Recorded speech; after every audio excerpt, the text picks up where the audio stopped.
we are really into the season for side dishes that are gonna go great at barbecues, at picnics, but you always can't do something out at the barbecue. In fact, a lot of times you wanna make it and bring it to a barbecue or a party or a picnic. And that's what today is about, because we're gonna be making some easy summer barbecue beans. I'm gonna be doing them in my slow cooker here because that is really the simplest way to do this, and then they're ready to go wherever you need them.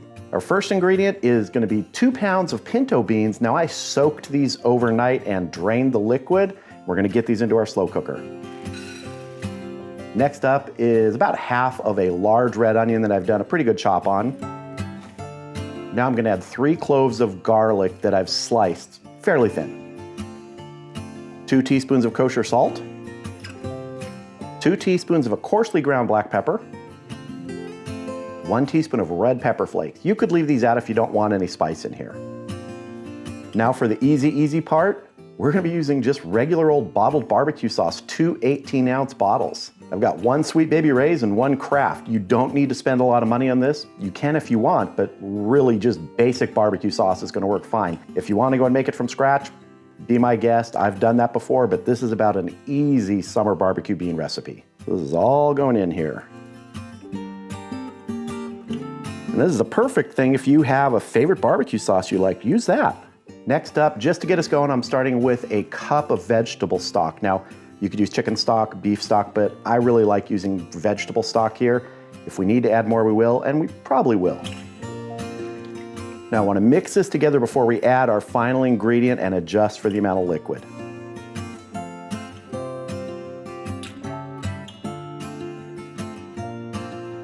Now this is where you get a little creative. I have about 2 pounds of pork belly that I had left over that I had smoked.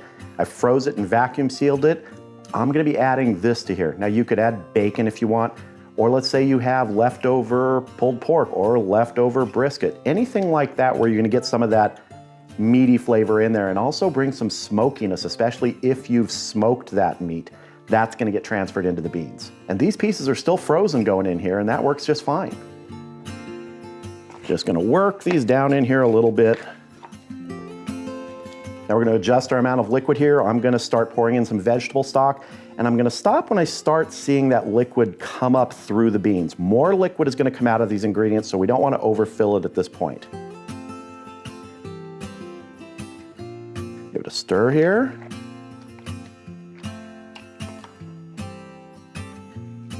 Maybe just a little bit more here. Now we're gonna go ahead and fire up the slow cooker. This is probably gonna take about 8 or 9 hours total time.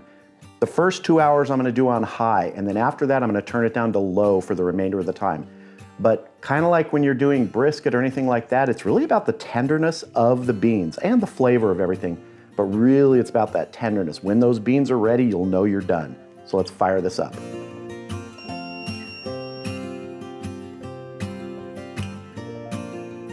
All right, we're gonna get our lid on, and I'll see you back here in about 2 hours.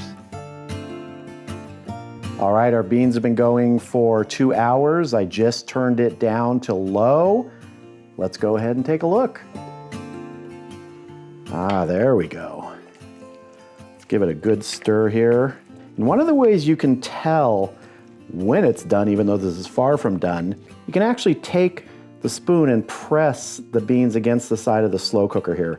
And they're softening, but they're not soft yet. They're not fully tender. That overnight soak begins the process, but cooking them here finishes it. It's already smelling great though, let me tell you that. So I'm gonna let these go now, and I'm not gonna check them again for 5 hours, because it's gonna be probably at least 5 hours here. So I'm gonna get the lid back on. I'll see you here in 5 hours.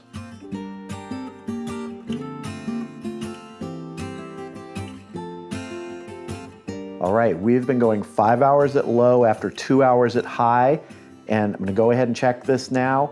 I did stir this about every hour, and that's what you wanna do.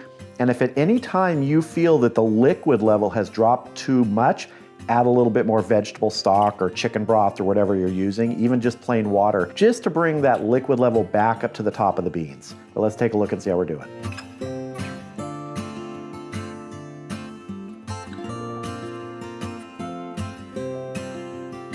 That is smelling great.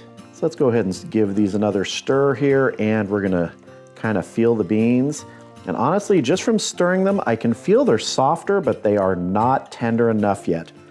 When we were at that 2-hour stage and stirring them, you could kind of feel the beans sort of like knocking against the spoon. Here, they're feeling softer, but still some of that resistance. Let's do a press up against the thing here. No, still not tender enough. I think these probably need 2 to 3 more hours on low. You could advance that by turning the heat up to high, but I'm gonna keep going at low here and stirring them about every hour. And we'll check them again in 2 hours because I think we're probably gonna be pretty close then. You can see right here, I've got just a little exposure on those beans, so I'm gonna add some more vegetable stock right now. Just gonna add this in here. And there's no specific measurement, it's just to get the liquid right up there to the top of the beans.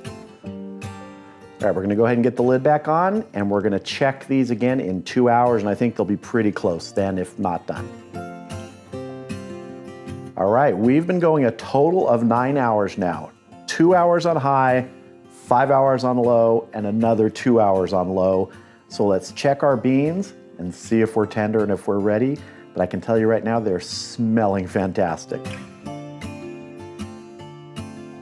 That color too, and that is one of the other things that really starts to tell you when they're getting close to done. Pinto beans have that lighter color. When these are getting super tender and they're really absorbing all that barbecue sauce and liquid, they darken like this. Oh, and I can tell just by stirring these this way, they are soft. Oh, look at our pork belly pieces. If you wanted to, you could break these pork belly pieces up, kind of shred them, or even make them smaller as you put them in. Or brisket pieces, or whatever it is you're putting in there. But I like these big chunky pieces. So I want to do a quick tenderness check right here. Those are ready. All right, I'm gonna go ahead and plate some of these up, and then we're gonna have a taste. All right, so I have a nice dish of my beans and the pork belly here, and I'm not gonna eat this whole thing. This is just for tasting. But let's dive in. I wanna get some of the beans here without the pork belly first. Here we go. This is such an easy way, other than just using cans of pre-made beans, to get great flavor, which you control. You're putting the flavors in here with the barbecue sauces you want, any additional ingredients. If you want these spicy, you could add some jalapenos, you could add some hot sauce. Really, this is a great way to make this quintessential barbecue side dish your own. Now, let's have some of that pork belly with the beans. That pork belly was already super tender. It had been smoked to tenderness, and letting it just come back to life over 9 hours in a slow cooker with beans, it's melt in your mouth.